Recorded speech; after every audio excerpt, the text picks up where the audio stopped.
All right, Math 1, welcome back to the second part of this video.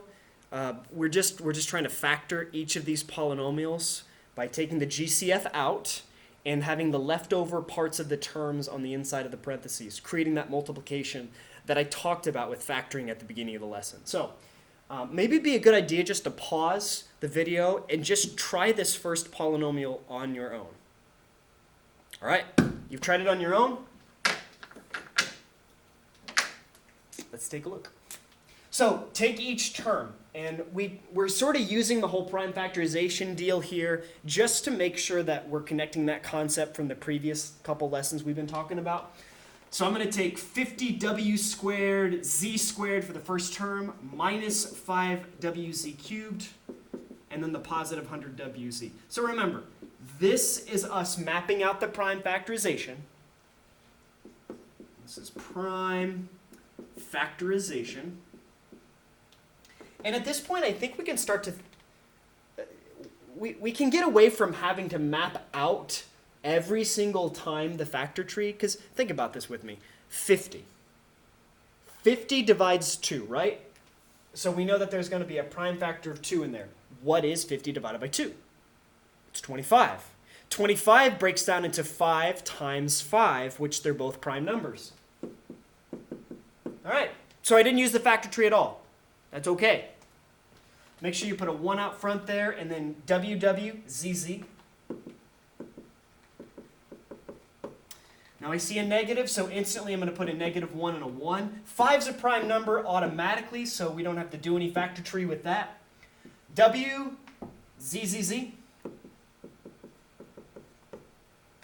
All right, and then 100. 100 is just double 50. So take the prime factorization you did with 50, drop it down, and double it. Okay. So there's plenty of tricks you guys can use to make this math easier, and they're tricks that your brain is responsible for. So I hope you guys get what I mean. So it's not just a matter of like blindly punching numbers in the calculator, but you're giving your brain a bit of a workout that, I think is much needed. So the WZ comes down here. Circle what they share. All right. If you guys take bio, they kind of look like alleles a little bit.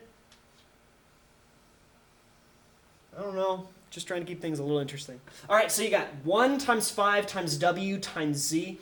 5WZ is the greatest common factor. So the GCF, 5WZ. The leftovers are 3 parts because there were 3 parts to begin with. So there's got to be a placeholder here, here, and here for each part. And they're shown by the uncircled pieces. So 10WZ. There's our first term. Our second term is -1ZZ.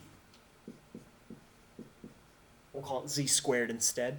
And then the last one is positive 4 times 5, that's 20. Positive 20.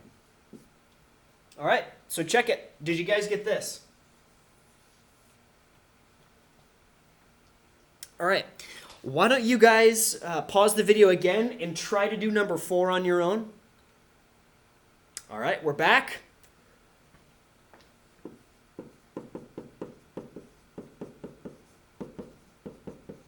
We're going to create 3 parts like we did last time, extending vertically down.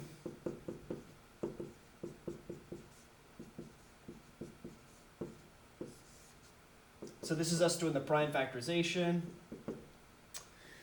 And let's see, 65. That does divide 5, and it ends up being 13. 13 and 5 are both prime factors, so we got it. And then there's an XX there.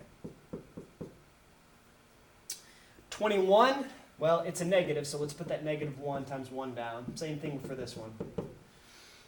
21 is 3 times 7. Again, both prime numbers, so we're done with that one. XY at the tail end. And then 34 is half of that, 17. So it's 2 times 17. And then YY. Well, they share a 1.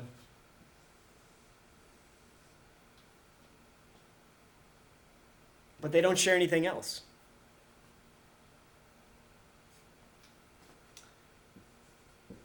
If the GCF equals 1, we have a special case here. The polynomial is called prime. So what we would do is we just say it's a prime polynomial, and I would not even put the factored version down here. I would just say prime polynomial, and that's my answer. Hopefully you guys found this second part of the video helpful, and check Google Classroom for the assignment. And there's also, I think I did the odds of a 13 problem assignment. So there'll be 6 problems tonight. You got 6 or 7 different solutions to look over after the notes. So good luck. I'll see you again tomorrow.